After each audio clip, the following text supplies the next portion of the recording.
Hi, and welcome back to another episode of the History of Fan Anime. I'm your host, William Chow, and in today's episode, we're going to go through another season of the MyAnimeList, and we're going to go through all the various different titles that happened in that particular season. Before we begin, I want to remind everyone to go down below and click like and click subscribe. We know that any sort of comment that you can make will help the YouTube algorithm promote it and make it available to more people. All right, so anything that you do will be great. That's a little, I don't ask for much, but again, if you could at least do that, then it will definitely help the YouTube algorithm. Thank you. And for those who like to support me financially, I do also have the Super Thanks button down below, as well as the links for the PayPal and the Patreon. Now, I've been building a lot to the Patreon recently. I've now put a lot of resources available to you people, as well as a lot of the content that is for the subscribers that I cannot put on YouTube, because there's now a lot of topics that I'm now covering which are not allowed to be put on the YouTube, so all those things are now available to the members there.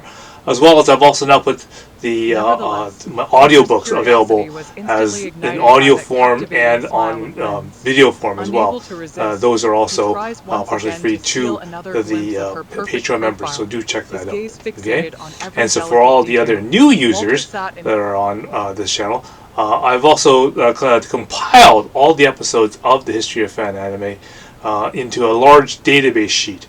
And if you like to basically look at different episodes that are pertaining to certain topics, like maybe CDs or maybe art books or maybe the fan culture itself, like conventions and that kind of stuff, they're all put together in a book-like fashion and they're put into the spreadsheet. Again, the link is below, as well as other resources like the database sheets for the MyAnimeList of the 1980s, and of course the top 30 animes of the 1980s is also all available in spreadsheet form there. Link is below.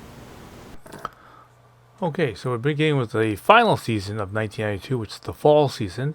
And right off the bat, again, this is the season where you release the new shows, and of course we have some blockbusters right at the very beginning here. We have the Yu Yu Hakusho TV series, or Ghost Files, and so this was a really, really big popular show. They realized that big shows like Dragon Ball and that kind of stuff, with all the fighting and that kind of stuff, was a really big thing. So they thought, okay, well, hey, you know what? Why don't we make an anime that has lots of fighting, a lot of psychic power kind of stuff?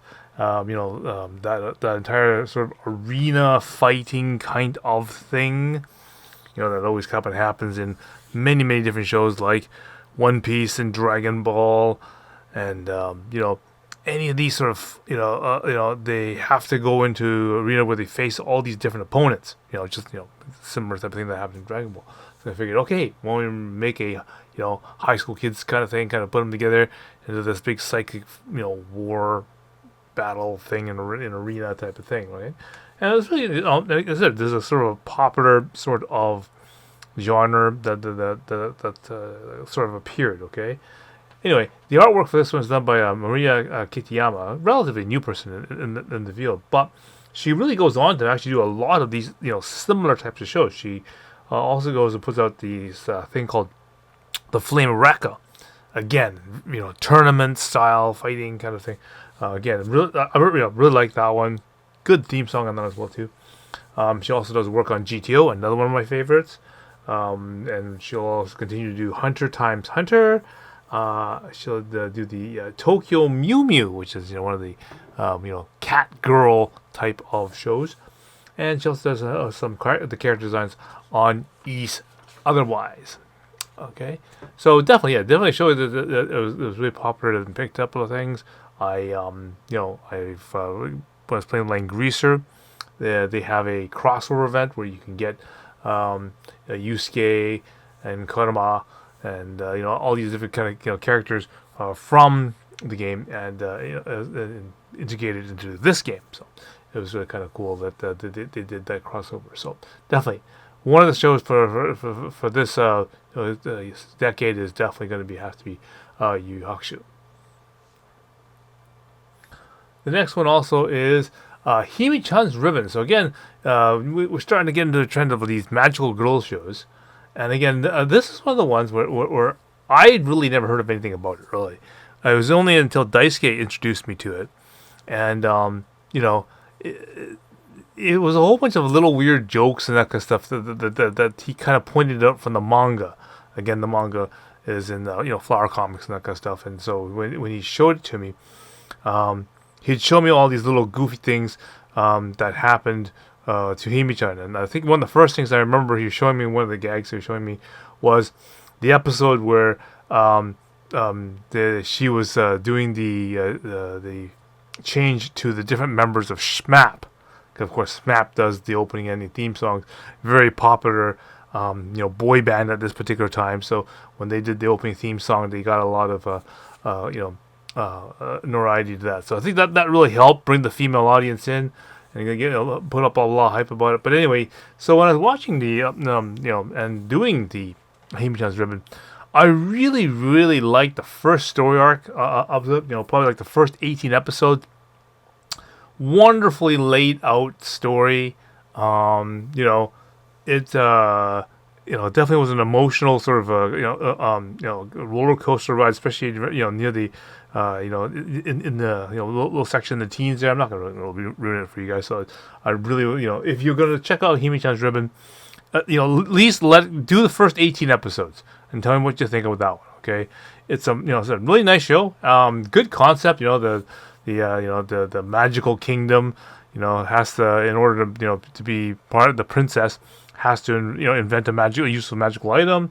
Has to give it to somebody on the earth that looks like her, in order to test it out to make sure it is actually a useful magical item. And of course, then this basically spawns on the entire TV series. And of course, the reason why it's called Himi's Ribbon, she gives her a ribbon that allows her to change her form to somebody else's form. And that's why was talking about the episode where she changed into all the different members of the SMAP band for a high school concert. So it was really, it's a really nice episode. And you always think about that, how that sort of could be useful in high school time. But then really, this episode really illustrates just how much trouble it could actually cause, and it's just really a good reflection on that. And I think that's why a lot of people really kind of gravitate to it. So again, this is one of the sort of shows that along with Sailor Moon, we just finished doing that off of the the TV episodes and that kind of stuff that we're doing there. So we're getting on to another magical girl show, and that's the one where Daisuke picked up Himi-chan's Ribbon, and he'll go on to do more. But this one was definitely one of those big, strong sort of major magical girl shows that we decided to pick up and do. Okay, we continue on to the next line. The only really major notable thing is the last one here is the Dog of Flanders.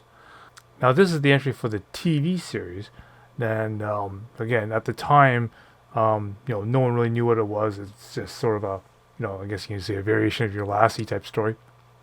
But eventually, in the 2000s, Pioneer finally released at least one volume of it.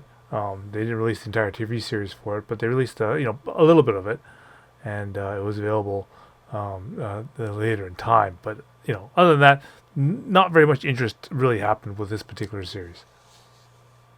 The only other significant title is the Christopher Columbus, or the son from Italy. Now, this really is another one of those sort of based on historical things like Huckleberry Finn, Anna Green Gables, and that kind of stuff. Again, no one really knew what this thing was.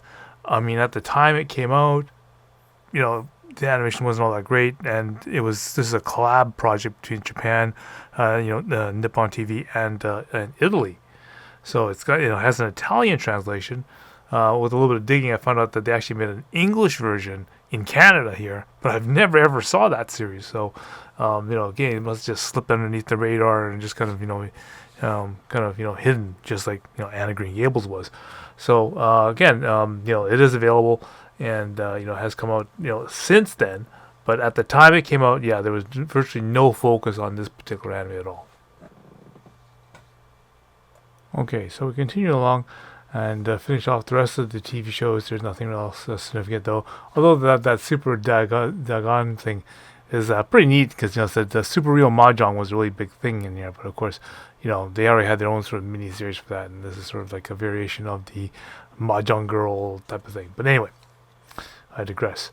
So yeah, we're going to pass through all the TV shows that are continuing. Now again, there's lots of good stuff that's already like still progressing on from previous seasons. Dragon Ball Z still running. Sailor Moon is still running. Tecmo Blade and Miki Momo are all going. Of these, you can go back into the videos and check on those ones from the previous ones to see what I was talking about there. The only other really sort of fan favorite that sort of is in the mix that I didn't really mention is Mama's a Fourth Grader. I know that some of the other clubs were sort of partially trying to work on that. Not many episodes came out of that one at this particular time. But as I know, again, as we go into the late 90s, more episodes of it did come out. It was kind of one of those, fan clubs that did, Marmalade Boy and His and Her Circumstances and that kind of stuff. But I mean, my mom was a fourth grader is sort of that same kind of concept. But anyway, we'll go right to the OVAs now. Okay, so right off the bat, we begin with the Tenchi Muyo OVA series. Now again, this is the the beginning sort of OVA series of Tenchi, and this is my favorite one actually is these ones here. This is the beginning of the Pioneer era where they were just releasing just great titles after great titles, and Tenchi being I wouldn't say the very first, but I mean in the start of that sort of era of the harem animes. But definitely really great draw artist design, and it's just a great franchise that they really expanded a lot of episodes and more TV series for. So definitely, the OVA series is definitely one good one to check out. The second one is Bastard. Okay, so this is a 6-episode series. I mean, this was one of those great ones. I collected all the mangas for it. It was just great because it had it's that nice mixture of very D&D looking like type of thing with lots of magical powers and that kind of stuff. Just the right little touch of smut added to it, just to give it some good flavor. Definitely should have been a series that should have had more than 6 episodes. Definitely for sure. But I mean, but definitely the OVA was really good. We did the subtitles for this one, and it was a really popular one. Definitely during the show. So again, definitely one that to definitely check out. Nice and short as well. The next one is a one-shotter. Or actually, like it's just 2 shots. They put it in like 1 and 2 clips. But I mean, yeah, it's a one-shot thing sort of thing for Tokyo Babylon. So this is another one of these entries from Clamp. A lot of people were expecting this one too because with the big popularity of these type of shows coming out like RG Veda, more of Clamp stuff is getting put onto the radar, and a lot of people are starting to notice it. So the Tokyo Babylon was it was the next short series of manga that they decided to put in there. Again, really nice animation style and good story. Again, it should have could have done more with it, but again, I guess as limited as it was, that's what they did. But I know that this will lead up to the expectation for the next big one which they're going to do, which is going to be the X, the movie for Clamp X.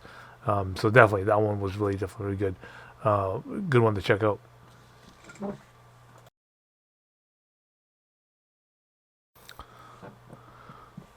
Okay, next one is Usha and Tora. So this is another one of these, I guess the boy and his big, pet cat. I guess Tora's being more like a tiger, I guess. But yeah, again, spiritual sort of warrior, and basically they have to fight off the demons and that kind of stuff. Nice short series. Good combat sequence. I didn't like the art styles as much, but it was still an entertaining series to watch for sure. And it's one of the very first ones that I think like ADV sort of worked out on. So it was an early success for them. The next one is Cat Girl Nuku Nuku. Okay, so again, going off the popularity of musume things like cat girls, they decided to make a kind of a cross reference between like sort of let's make the android and let's put the brains of a cat in there, and basically now you have a cat girl. Okay, so not that much different than something like Ariel or coming up as when we get to Nurse Nanako, kind of these weird sort of super kind of protective girl form type of things, right? Oh, well, this is a girl robot, I guess, cat robot, I guess. Okay, and the last one on the list here is the Green Legend Ran. This also came out as a part of the big, sort of initial release pack that came out from Pioneer. Of them all, this is probably the the least of my favorite ones because they came out with, of course, Tenshi Muyo, which is my favorite. They came out with Kishin Haiden, Hakenden, and of course Green Legend Ran. And of those ones, Green Legend Ran is probably I didn't like the art style as much. Interesting story. I mean, it's a futuristic Earth, where the pollution and the water and the oceans have all sort of disappeared. And it's just one big huge desert, and people are trying to survive, Mad Max style type of thing. And then these aliens come and try to suck everything up type of thing. But it's a nice short series, definitely for sure. But definitely one to definitely check out because it's even though the drawing style is not that good and the character design is not good, but I think at the time Pioneer was releasing a different sort of level of anime, which is sort of kind of I thought was rather above a lot of the ones that are coming out at this time. So it's just for that reason. It's because it's 3 episodes. Just give it a good check out, and you can just see what that is, as well as the other ones I've mentioned, Kishin Haiden and Hakenden.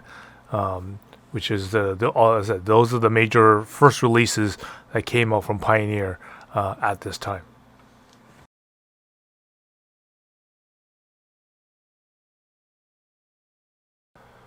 Okay, the next row is again East 2. So this is the last 4 episodes on continuing on with the series of East.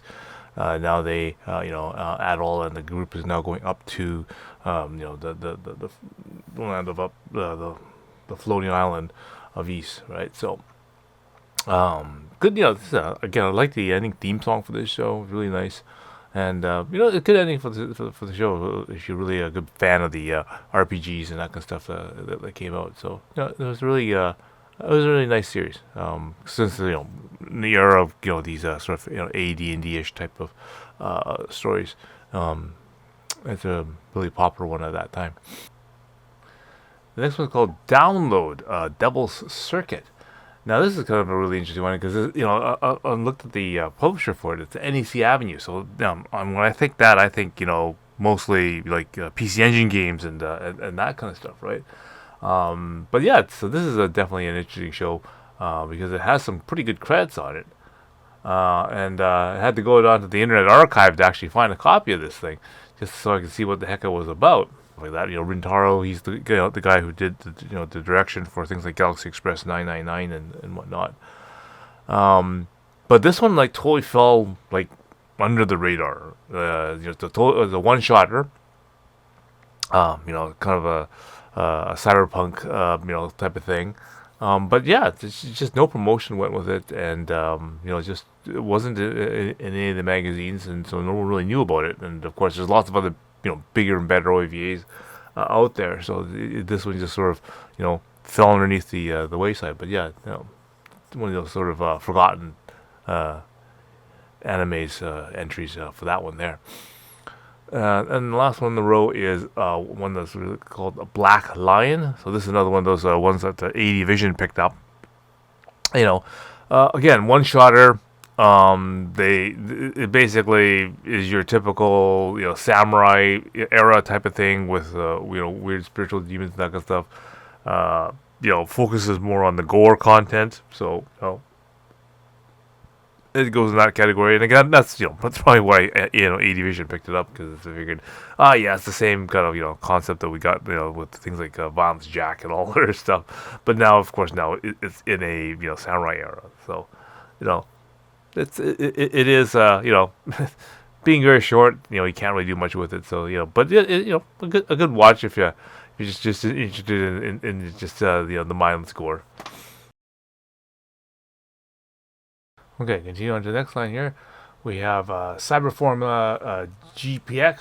So this is futuristic race car type of driving type of stuff. Um, Based off of the TV series of the same name. So this is more episodes of that in an OVA series. So for those people who've been following the series on TV, now we've got some OVAs for it. So that's good continuation. The next one is Alicia. Now this is another one of those A Division ones that they picked up. Again, nice short series for only 4 episodes, and it's a sort of another one of these medieval time period based sort of things. A whole bunch of people were sort of releasing this kind of stuff at this particular time. Of course, you got things like The Bastard, and East that just sort of came out this sort of period. But I mean, Record of Lotus Wars, Dragon Slayer, Dragon Quest, and all these sort of things were all kind of coming out at the same kind of time, right? So, it's a nice short series to get into. The artwork's not too bad on it. I do prefer the feel because you draw it a slightly better way, but it was still nice enough to get to watch this one. And the last one on the line is the new Dream Hunter REM. So again, they already released a bunch of Dream Hunter REM episodes back in like '85, right? And so now they decided, okay, well that was pretty popular, they added a little bit of extra etchy to it to just to put it on the border to make it really good. So now they released another new sort of one-shotter, a little bit longer, sort of OVA to add on to that one. So it's just sort of another sequel for it, and so there's more continuation of that particular series. Okay, on to the next line. Okay, nothing too significant on this line, except when you get to the last one here, which is Dragon Slayer. Didn't I just mention Dragon Slayer? Yeah. So again, a nice sort of short series. No, two OVAs. Again, very popular RPG game, and sort of. I even told it's very very similar to like East in many ways. But again, in the era of these new video game RPGs, they we're starting to release a lot of these different sort of animes and that kind of stuff with it. Some of the character design information, like for some of the drawings and that kind of stuff for the cover art and that kind of stuff, is done by Kimi Takada. It was showing up in the Dragon magazines a little bit too, so that's always kind of cool. But yeah, short 2 OVAs, very short and sweet OVA, and again, just in that sort of huge sort of genre pocket of these sort of based on an RPG. We're just gonna release it as an OVA type of thing, and then, almost the same kind of plot lining and that kind of stuff, because it's if you think Dragon Quest and East and Final Fantasy and all that kind of stuff, they're kind of like the same kind of idea, right? But definitely a nice artwork on it anyway. So this is another bonus for this particular one. Okay, on next time we have Scramble Wars. So this is the next installment of the super deformed Kenichi Sonoda type of shorts and that kind of stuff. Bone Crisis, Skull Force, and Riding Beat and that kind of stuff, right? What they've done is they threw it all together into one sort of mini short. When they released it here in North America, they put it in as a double feature. So they took basically 10 little Golf Force, which is all the Golf Force, super more funny comedies, and they put it together with Scramble Wars onto one tape, and they made it like a double feature of that kind of thing together. So that's kind of a cool sort of inside jokes and sort of these in a super deformed sort of cute characters and that kind of stuff in different roles and different things. And it's always kind of fun to have the companies make fun of themselves when they do these kind of things. So if you're really into those kind of into like Bubble Crisis and Golf Force and that kind of stuff, and you want to see sort of like funny takes and funny ideas, sort of played out, so almost like taking doujinshis and kind of actually animating them, kind of thing. This is where you get that kind of material. The next one is an OVA called Wolf's Guy. Now this one is another one of those ones OVAs that kind of just fell underneath and sort of hidden under the cloth, as it were. Like, a lot of better stuff is out. Now, Wolf Guy is not a new concept. They had novels and they had live actions and that kind of stuff previously. So this is sort of like the first sort of animated version of it. Notable is the artist. He's the same guy who does Ariel and Angel, and he does the character designs for Machine Robo, which is kind of one of the ones that I was thinking of doing, but it just never ended up doing. But definitely. So it's a very familiar type of artwork, right? It's almost like it's that Borgman sort of feel. Not quite, but it is that sort of thing. And then again, it's another werewolf type of a genre type of show. And again, at this time, that whole entire thing of Buffy and all that kind of stuff is starting to come in too. So that's it fit right in line with that kind of stuff. People kind of can get into that one. But again, this one for the most part was pretty well much ignored by most people. And the last one is Fina. Now this one is nice because again, short OVA series. No one really knew about this one either, and the only reason I kind of caught on to it a little bit is that Kimi Dakata does some of the like some of the artwork for that kind of stuff for it. It shows up in like Dragon magazine and Comptique magazine, where some of our art drawings and that kind of stuff are shown in it. But other than that, yeah, it's another one of these titles that again, like Wolf Guy, just sort of nobody knew about it. They just sort of forgot about it. The animation companies thought, okay, it's not significant enough or not enough about it, so they just kind of left it and it never got licensed or anything like that. But again, this is so if you're looking for forgotten titles and that kind of stuff, yeah, definitely Wolf Guy and Fina were probably two ones that you might want to put on your list. Okay, on the next line right away is D1 Devastator. There's another one of those ones that we did fan subs for. Really good. Really good artwork on it. The one of the names that comes up is Ubari. You'll know him for things like Fatal Fury, Art of Fighting, God Kaiser. It definitely his typical style, especially with the female characters.